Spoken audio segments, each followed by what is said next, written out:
Hello, hello, hello. We are here today to chat more about all these things, right? That relate to resetting our classroom expectations as we go back to school in either next week or in a couple weeks. So we want to chat a little bit about what that could look like. I know it's a crazy time. I know you're trying to relax. I hear it. But as a teacher, you really need to take some time to reset some expectations and reset some of your classroom structures that maybe you've put into place and that you really want to kind of refocus, restructure, rethink.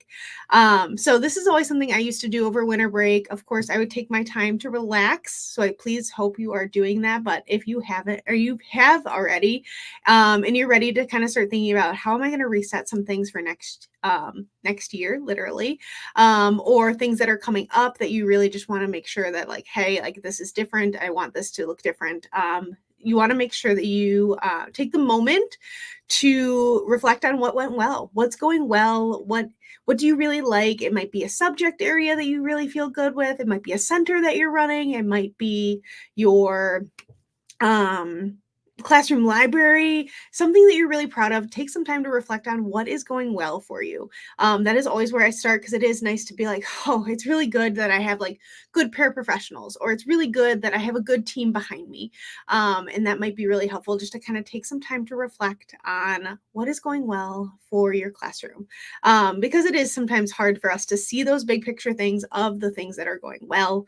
But then, of course, you want to take some time and reflect on what can I improve for the upcoming year? What do I want to change? What do I want to make better? What didn't work out the way I thought it was going to work out? And find out all of those things too.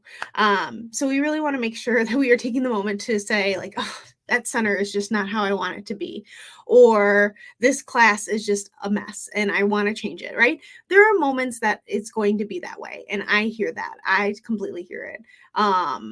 But really take some time to reflect on what can I change for the upcoming year, or what do I want to, right? Just write a list, get it all out of your head of the things that you were just like, I hated this class, or I hated this lesson, or I hated this expectation, because it happens.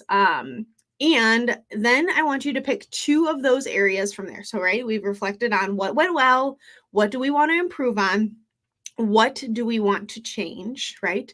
Because there's going to be some big, heavy things, and you're like, I want to do independent work centers.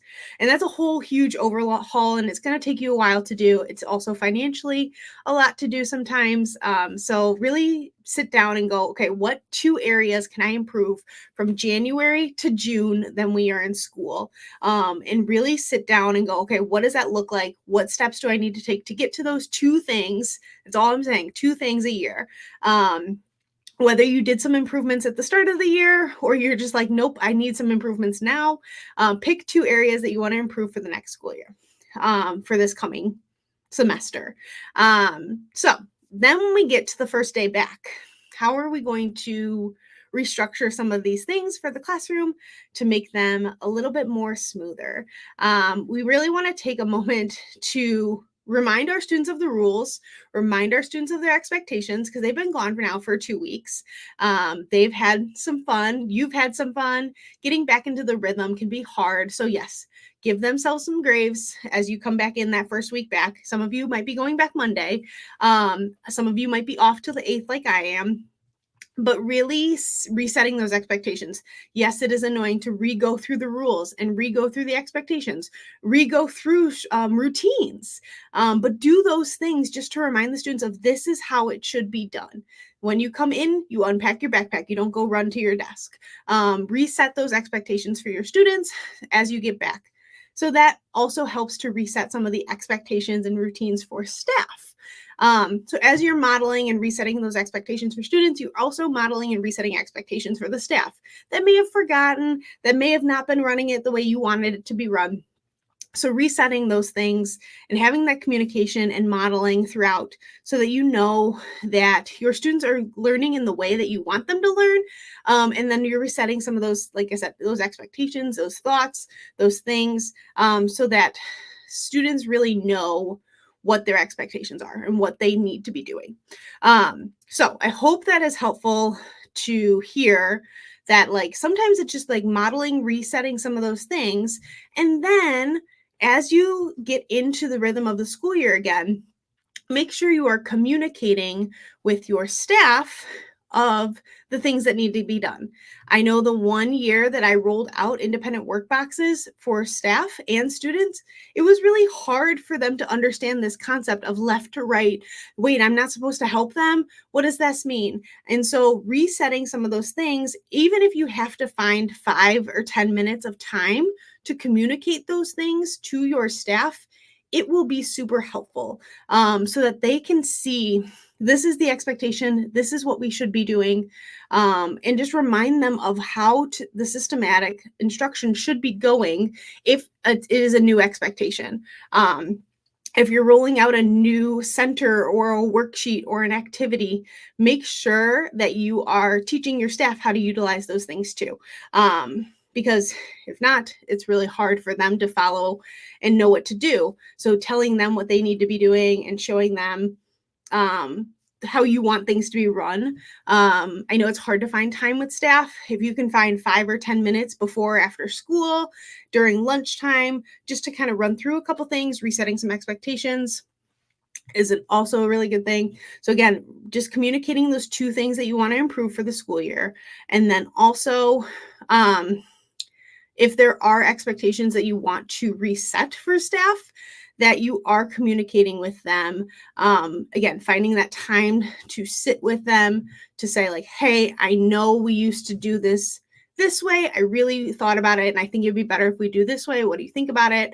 Of course, you want to bring your staff involved in that process too, and ask them, like, what went well for us last year? What do you want to improve on for this year? All of those things, so that you are bringing in that collaborative communication too, because you might be changing something that they're like, oh my gosh, we really love that. So just being open to hearing what they have to say, and any questions that they might have, or concerns that they might have, or things that they might have seen that they really could improve on with you. So bringing them as part of the process also could really help, so that it is a collaborative thing. Again, finding that time to communicate is so important, especially when you're resetting those expectations. I am going to start wrapping up here. So if anybody has any questions, you are welcome to comment, and I will find your comments and then try to answer them live. If not, like I said, I'm going to go back and just kind of check through the things that we need to do if you are trying to reset some classroom expectations, whether it's staff, whether it's students, whether it's a whole classroom setup that you really want to look at. There's lots of different things that you can be doing to reset some expectations as we get ready for back to school. So one, you're going to reflect on what went well. What did you do in this past semester that went really well? Write those things down. What things do you want to improve on in the upcoming year? Things that you want to change, things that just didn't make sense to you, things that didn't work the way you thought they would. So any restructuring that you need to do, this is the time to think about how we can do those things and reflect on them. And then you're going to pick 2 of those areas that you said, like, I want to improve on, and improve on those 2 areas by taking action steps to move forward. So write down what actually you need to do so that you can improve in those 2 areas. Like I said, if you're trying to restructure a center or redo a work task or an activity or a lesson or a subject area, even if you're trying to think bigger, make sure you're writing down those things of going, okay, I want it to look like this. I need those things. I need those materials. And then as that we get to that first day back and that first week back of school, making sure you are taking the time to reteach your students the expectations, the routines, and then you're modeling throughout that process, so that when your staff are watching this, they are also modeling and going through those steps and processes as well. So that your staff is now doing it, and then communicate with your staff. If they have questions about what went well, what hasn't gone well, what you want to improve on, maybe they have some feedback too, of what you can do to really help restructure and reset some of the classroom expectations. So really finding that time to communicate and collaborate and bring them in as part of the process, because they are your classroom team. They're supporting you, you are supporting them. So make sure that you are doing that to make a better classroom for the upcoming year ahead, and just make those small improvements and small changes in your classroom so that we can provide education for students that is meaningful and more impactful for their learning. So, of course, if you have any questions, if you're watching this as the replay, you are welcome to leave any comments, and I will get back to you as quickly as I can with an answer or a thought. But thank you for being here.